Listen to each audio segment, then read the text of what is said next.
We on. Let's get into it. How you feeling, bro? I'm good. I'm good. How about you? I'm good. Just trying to keep up with my classes. Yeah, it's definitely tough right now. With like everyone just being inside and not being like in class, you gotta do everything online.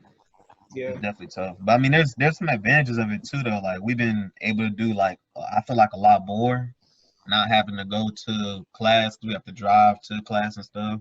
Yeah, but there's a lot more like distraction because it's like procrastinating is not like more tempting. You're not in school. You're in your house. You got TVs, a lot of stuff going on. You know, but like there's also a balance because sports aren't on, so that's one less thing we can procrastinate on. Yeah, yeah, man. It's definitely a weird time right now, but it's all good. It's all good. And like what was really annoying is like it's not really annoying, but like it's not no different than when we were like going to class because you know uh, college they're not really on your ass about the due date. They just expect you to read the syllabus and turn in the work on time. Yeah, that's true. Like, I ain't gonna lie, I'm not really stressing. Like, I honestly like the classes more now than when we had to go like to class, just because I just like the freedom more. I do believe, like you said, though, it is like some distractions and stuff like that. But I ain't gonna lie, I be really getting my stuff done most of the time. Like, I kind of like it like this a lot, to be honest with you. Yeah, but I wouldn't like be surprised if they change it to this. I wouldn't be surprised if they change it to this. well, you think like what's not fair is like I feel like they should give us like at least 30% of our money back for paying for the classes we paid. I'm at Lone Star. I don't know, cause I mean, we're not paying for dorms and stuff like that. We're just paying for class. Yeah, but like we But paid for tuition and for the classes, and we yeah, put and I paid $1,000 to like be in the class and receive lectures. Now, like half of that is like most of it is gone because we've only went to like half a class for like half like less than half the semester, yeah, and yeah, so now I only have one teacher that has lectures every week on online. They who does a class conference, but for the rest of them, like I paid to I like because I paid to like be in class and to do lectures. Now it's like the lectures are gone and all I have is assignments. I feel you on that. I don't know. Like, I guess it's to each his own on it in a way. I definitely, like I said, can see your point of view on it. I just think, um, I would think like for them to give us the money back, it would have to be like if we were like at university where we were like living on campus and stuff like that. Because even though tuition part of it is like the in class cost, like just being inside of a classroom. I mean, a bulk of it's really just being able to get the work done. And I'm taking an online class like since the beginning of the semester, and Oh yeah. that class was the same amount of money as the classes for the in class. Like it's all about where you get your instruction, not really like not. It's about how you get your instruction, not really where. So I don't know. Like for Lone Star, I don't know But if I would do it. like I said, I'm not asking for like all the money. Like all the money should be, all the money we pay for a class should be refunded. But like at least a bit of it. Like what is it's like $300 a class. Like uh, at the very minimum, uh, $50 to $100 back for all for like because like half of the work we're supposed to like half of the stuff we pay for is not not happening. Yeah, I feel you. I definitely think though those university students should get their money back because I Oh yeah, mean they're not living in the dorms no more. So that I know for a fact that's like a good amount of cost right there. So I don't know. Yeah, for don't like yeah for that I understand you should get your money back, but like I think some universities allow their students to stay as long as they keep their like keep everything clean. I mean, that's just a way for them to keep the money for sure. Yeah, yeah, that's probably more of a money thing because I think at Prairie View the students are still in the dorms. I think they are too. I'm not sure. Some people aren't, but I think like you have the choice to. I do think you have the choice to. I don't know though. Oh man. Yeah, and like what messed me up is that I don't have a math class because I'm done with math, like I said before, and so all my classes, philosophy, English, history, and government, it's all reading and writing, and like I'm really struggling like to keep up with everything. Like yesterday, I just submitted a 5-page English paper, Jeez. but God like dog. it's Five what pages? yeah I five mean, page. 5 pages. 5 pages. I be thinking that's a lot, but I ain't gonna lie. But like look, Most of my essays, I write 5 pages. it's all about like what the essay is, what the prompt Yeah. is. Like if it's something you really want to write about, then 5 pages, like you could do that, no problem. Yeah. Like I wrote about political correctness and comedy. I watch a lot of comedy, especially now that like with that we're locked in our houses and we do nothing but watch TV. That's what I decided to write on. And it was easy. Here's a like a hack you don't know is like a lot of people don't know. You can reuse English papers from previous semesters for assignments. Sure. I ain't try that. I kind of like. I ain't gonna lie. I like writing though. I like writing. So like when you say 5 pages, like I said, it sounds like a lot, but it's really not. Like if you like what you're writing about, you can get it done really quickly. But it's about what you write about. For me, it's about what I write about. If it's something I'm interested in, that I actually want to do the research, like a research paper. If I want to find out what it is, if it's something like that interests me, then yeah, 5 pages is no problem for me. I gladly wouldn't have a hard time writing that. But if it's like a prompt, like what kills me, like the SATs and like the ACTs, their prompts are like really difficult because they're gonna give you a 3-page story, and it tells you, okay, don't write your opinion about the situation that this essay is about. Write about how it was written, and that's some bullshit. Like they expect you to write like 2 pages on how it was written, and that's like something that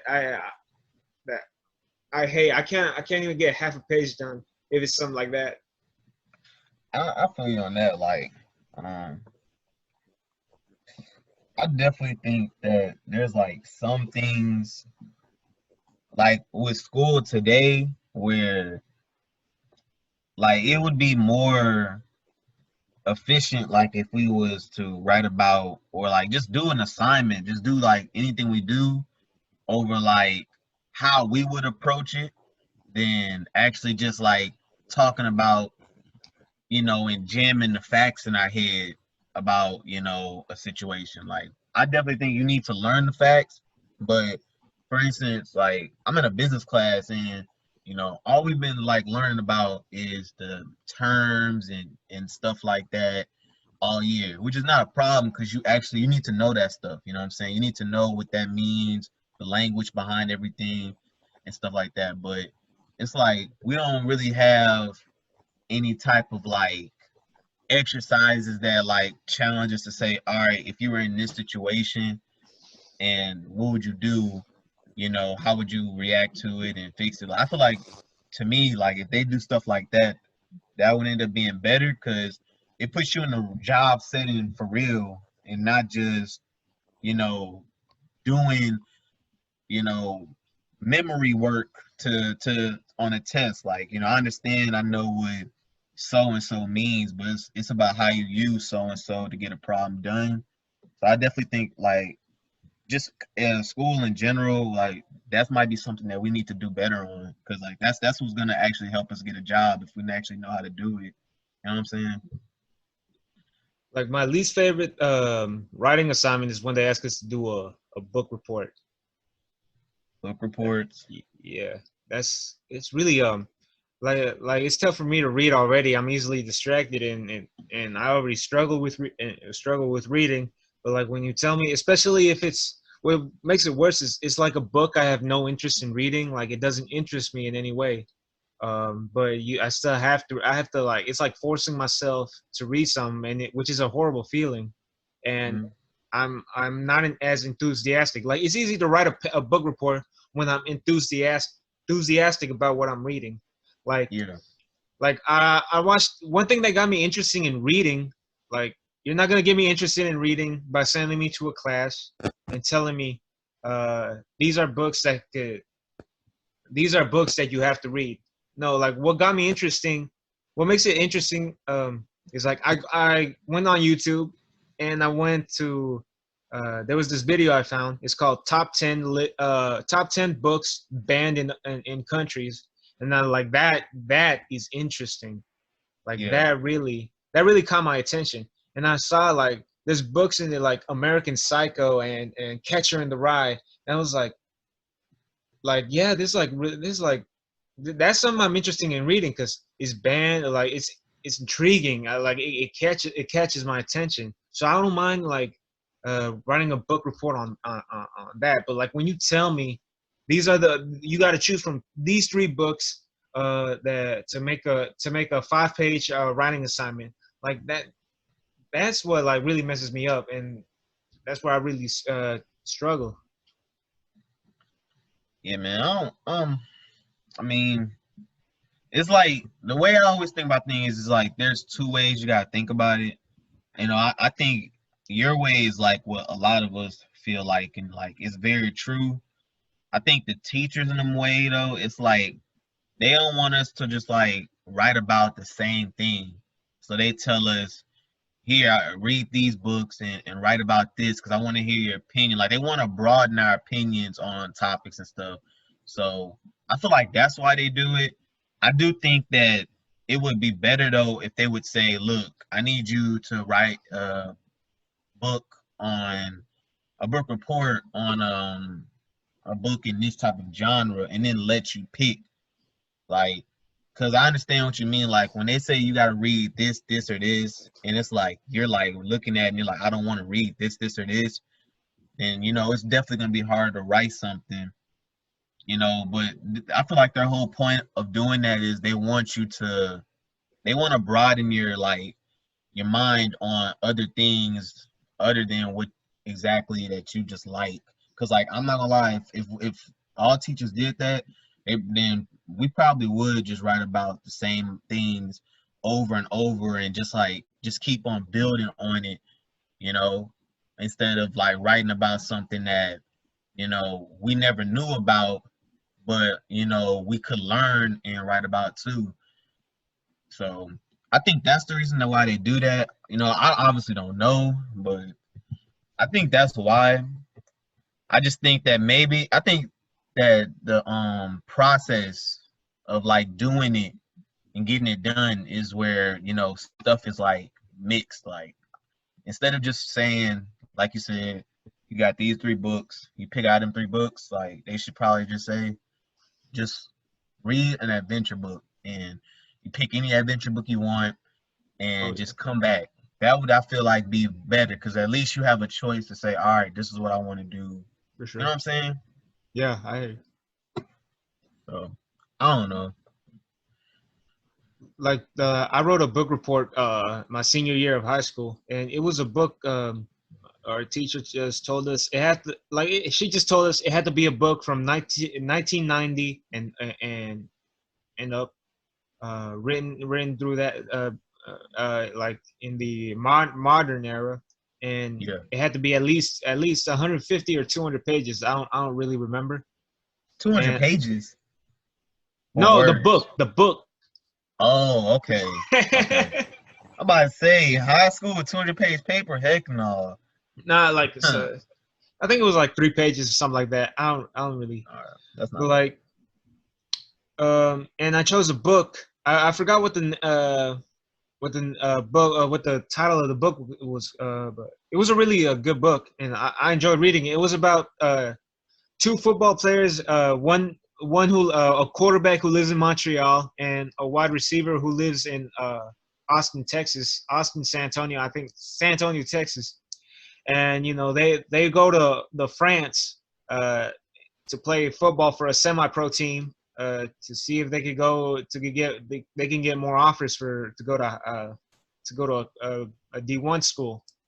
And Yeah. like it was a really interesting story. Like that really interested me, and I actually enjoyed reading that. I mean, yeah, man. There's there's books for everything. Like honestly, I used to love reading a lot. When we got to high school though, I'm not gonna lie, it slowed down. I think it happened for everybody. I've been trying to get into reading more because like I mean there's a lot of information that that you can learn from reading. A lot of stuff that I'm doing like on my free time right now, like little trades I'm trying to learn.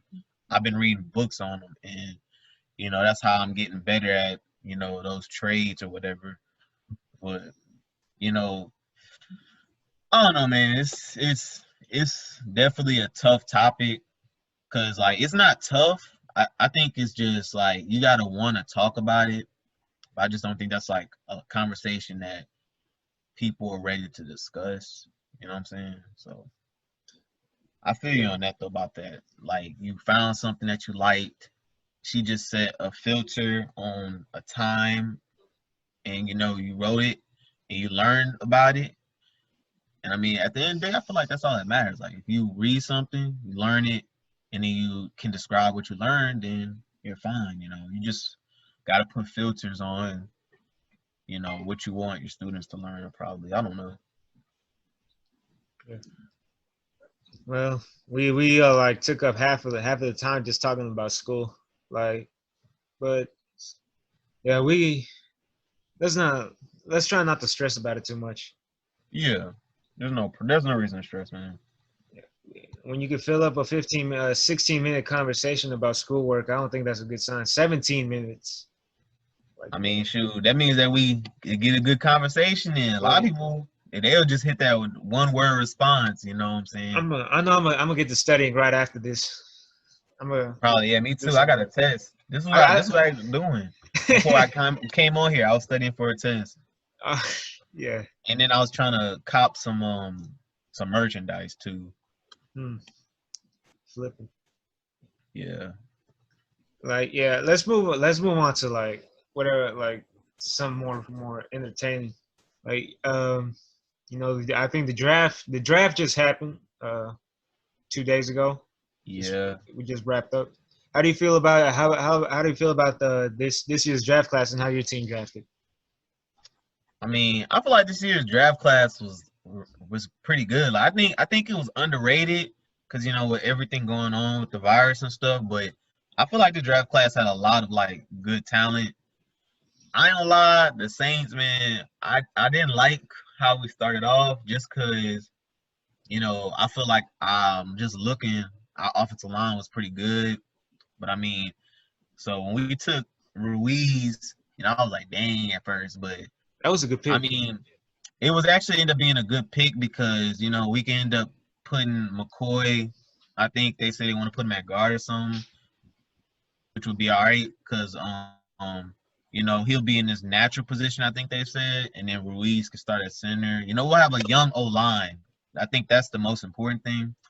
It was just that linebacker I felt like was our biggest need because we let Klein go, and then Davis was a tackle eater. So I was like, we need another linebacker to be there with Klein because it can't just be Anzalone and Davis, or if Anzalone gets hurt, Alonso and Davis. Like it got to be another person. So um, we did good trading. I don't know if we traded up, but we got a linebacker from Wisconsin. I think he's going to be in the gym though, but I don't know though how it'll work out. I like the Saints free agency moves. I think us picking up Emmanuel Sanders was good. That's what I think our Yeah. best pickup of free agency was, and our best pickup of like the off season because we needed another wide receiver for Michael Thomas, and now we got it. And then I heard we pick up Jameis Winston too, so like we could teach him. You never know how that goes down the line. That guy's just like that guy's just a shooter, bro. He just like he's um like I want to say undisciplined, but I think he's more of a like I can't find the word for it, but like he's like that guy who just like thinks he can make every throw in the field, but most of the time he doesn't, which is why he ended up with like 30 interceptions last season, which was crazy. Man, he just a gunslinger to me. Like he ended up with 30 interceptions, but I think he also had 30 touchdowns. Like 30, he he just had throws it. Like he just throws the ball. I think like you said, like he just needs to learn maybe when not to throw, maybe when to throw. I mean, that's why it's good for him to go behind Drew Brees. Like you gonna like if any of us was to go behind a person like Drew Brees, Tom Brady, the greats, we gonna learn a lot. Like we gonna learn about, different things that are gonna help our game out that don't correlate with the playing like physical. Like the physical aspect of the game is one part, but it's also the mental aspect. Like Winston his mental aspect about to go up. I feel like being with Drew, like he's gonna learn when to not throw the ball, when to throw the ball.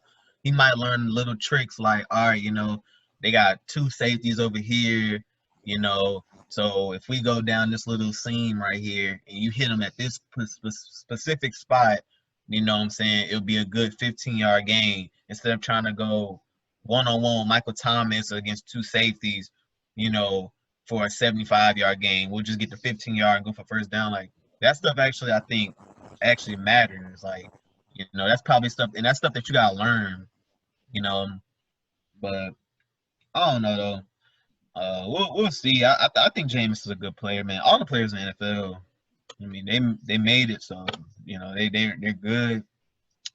It's just those little mental aspects that probably separate, from good to great to legendary. You know what I'm saying? Yeah, but How you feel about the Texans?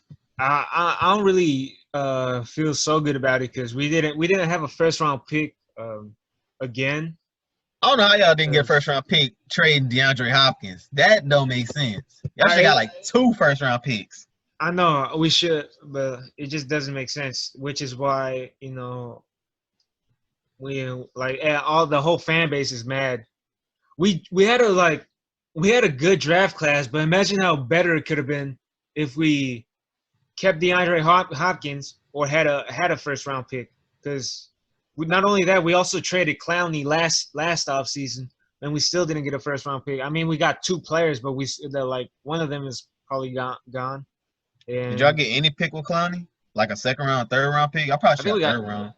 I think we got a fourth, something like that, which is still sad. I Yeah. got what was a bigger kick to the face when like after the DeAndre Hopkins trade, we saw the Stephon Diggs trade, and that really where I he ain't got gonna a lie.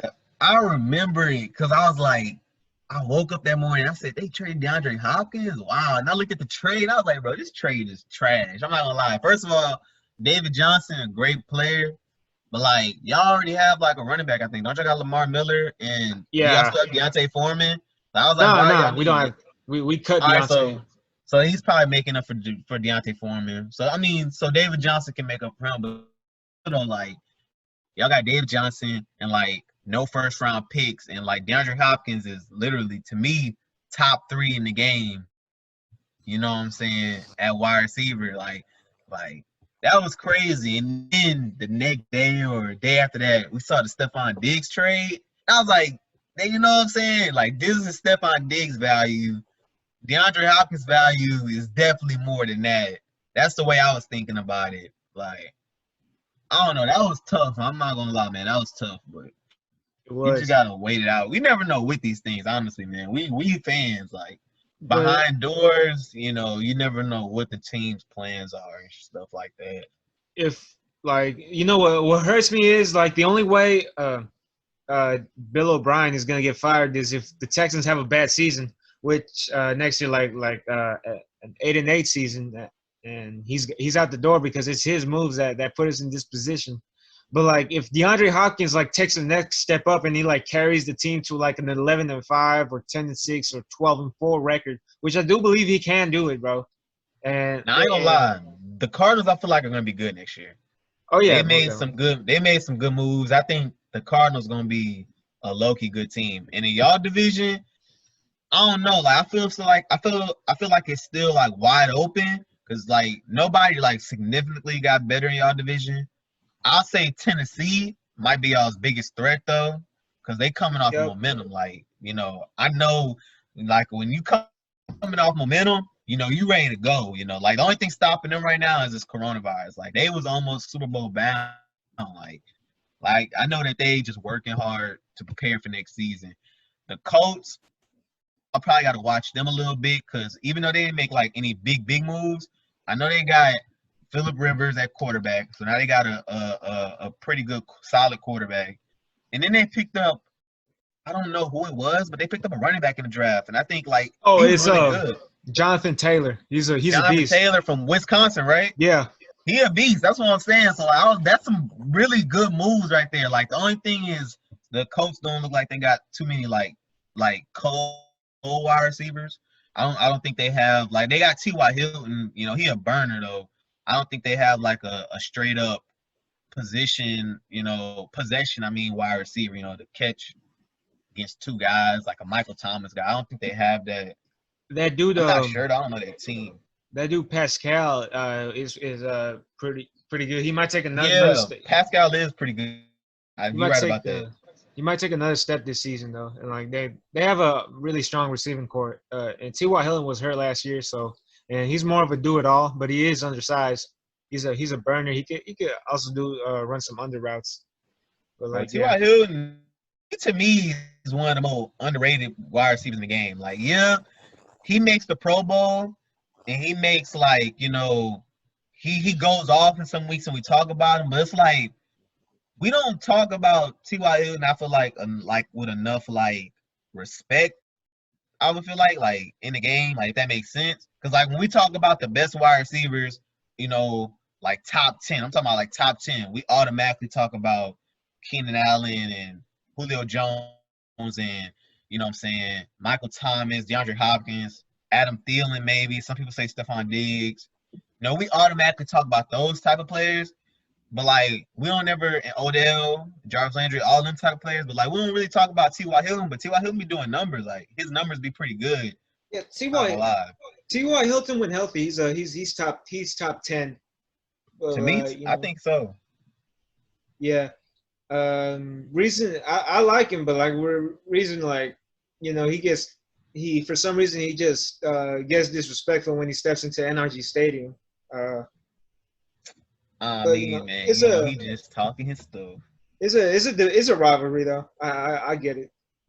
It's like, to be honest with you, it's tough. Like they had teams at the Colts, but I'm not gonna lie, like he ain't really been with like a all-star team. Like, yeah, they made the playoffs with Andrew Luck. They even made it as far to the AFC Championship game, but like their records, like when they made the playoffs, was like I believe like 8-8, 9-7, like that. Like they just went off in the playoffs. Like I don't remember completely, but like I don't remember the Colts having like a dominant team, like a team that you would say like, yeah, they Super Bowl contenders. Like while he was there. Like imagine if he had another wide receiver, because he doing numbers by himself. He be making an impact by himself. Like imagine if like they had like another cold receiver with him. I ain't gonna lie, bro. Like the Colts would probably be tough. Like, I'm not gonna lie, they would be tough. I will watch them this year. I ain't gonna lie, they might do something this year. Jonathan Taylor at running back, they might try to do something this year. I thought that was a weird pick because they already have running back Marlon Mack who's doing pretty good. He got hurt this season, but I think he was. I always thought he was going to be their number one guy, but then went ahead and got Jonathan Taylor, and one thing that a lot of teams are doing are that they're stacking up on running back depth because they know a lot of people are getting paid like Zeke and Todd Gurley and Le'Veon Bell and Todd Gurley already got cut, and they're truly and the Rams still owe him a lot of money, so they're trying to be A lot of teams are trying to load up their running back room.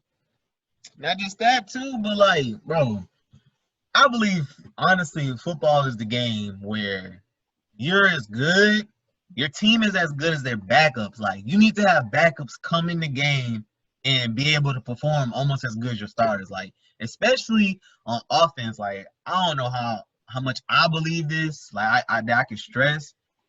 Like if you have a running back, a two-head tandem, you have like I'm just put my team out there. Like when we had Alvin Kamara and Mark Ingram, like it was deadly. Like, you know, you would have Mark come in and pound you and sometimes hit a big run, but then you would have Alvin come in and he's more like, you know, tougher to tackle. You know, he can Do it come all. through the trenches a little bit, but he can really burn you with your speed. Like that stuff, like I feel like it would be hard for a defense to game plan against you if you have players like that switching in and out. Cause like, you know what I'm saying? It just helps like you as an offense design better plays that can you know be able to trick the defense. Like it makes your offense better. It puts the defense on the ropes because like they're not gonna have to just worry about, you know what I'm saying, Alvin Kamara. No, we gotta worry about Alvin Kamara and then we gotta worry about Mark Ingram. And if they ain't on the same backfield, you know, that's a whole nother conversation we gotta have. Like, and it's that stuff really to me everywhere down the board. That's on defense too. Like on defense, I feel like it's underrated. Like you don't need an Iron Man to me to have a good defense. Like if you have backups that can come in and rotate on the line, rotate at linebacker, have cornerbacks that can sometimes come in for another corner, then you know that's good. Then that's gonna overall help your defense. Like, you know, of course you're gonna have those, you know, players who you just can't take out the game. But I feel like if you have a good team, you gotta have good backups because they gotta come in the game. They gotta be able to play just as good as the starters. Because, you know, the starters won't be as tired when the fourth quarter come. And if an injury happen, I know that, you know, we can trust this dude that's gonna make the play. You know what I'm saying? I really feel that. So I think it's smart that the NFL, like more NFL teams are starting to go that route where they're trying to have more running backs and, you know what I'm saying, a lot of depth. Because, I mean, you're as good as your backups, I feel like. I feel like if you're as good as your backups. Yep. You see that? You saw that workout video Alvin Kamara had where he had the cowbells wrapped onto a bar with elastic bands. I did see that. I was wondering what he was trying to do, like what was that working out I on think for? I think it was for more like balance and stability because when they try to tackle you by like their arms, it kind of like throws you off a little bit, and it's trying to like he's trying to learn how to get back to his center of gravity and keep a balance, stay on his feet. I'm telling you, bro, that's why them players are in the NFL, like why they're good is because of stuff like that. Like that stuff, you know, you wouldn't even I know I didn't think of at all. You know, when we was playing, I know that I wasn't thinking at all about workouts like that, you know, just to try to get to another level, you know what I'm saying, or just to try to become better than what, you know, we could be. Like that, them type of workouts, like that, it shows why he's where he's at, man. I'm not going to even lie. Yeah, it's like working out at the level that these professional athlete as a professional athlete, you know, it's another level because I try to work out yesterday with nothing but body weight, so I try to like do a lot of reps and try to get a good work in. And you know, I tried running 3 miles and that killed me. You know, I was used to running 1 mile and try to have a good time. But like I tried running 3 miles, go out for a jog, run 3 miles nonstop, and I was tired. I was dying. Like my legs were I was drained of energy. And this was like at 7 in the morning, and I already felt sleepy again. Man, you gotta really love it.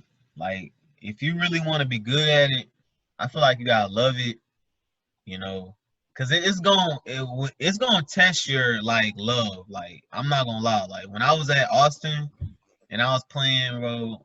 I started, I ain't gonna lie. I started starting seeing to myself like not loving the game like I used to love it. Like I still love football, but like there's a different type of love when you're like you said, waking up at 7 in the morning and being like, I'm finna hit this mile today, because I need to be in the best shape I could possibly be, or I'm finna hit this 2 miles because not only do I need to be in the best shape I can be, but I need to be better than the person who I'm competing with. Like, bro, you gotta love it. Like honestly, like if you're not gonna love it, you're not gonna be as good at it.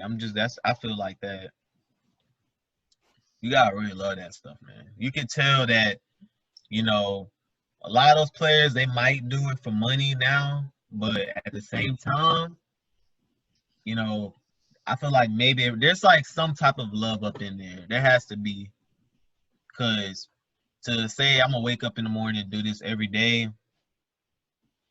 man, it's tough, man. I'm not gonna lie, it's definitely tough. Obviously in the NFL they got probably better time on their hands because all they gotta do is play football all day. But Yep. college wise though, man, that stuff is hard, bro. I'm not gonna lie, that stuff it's gonna hit you.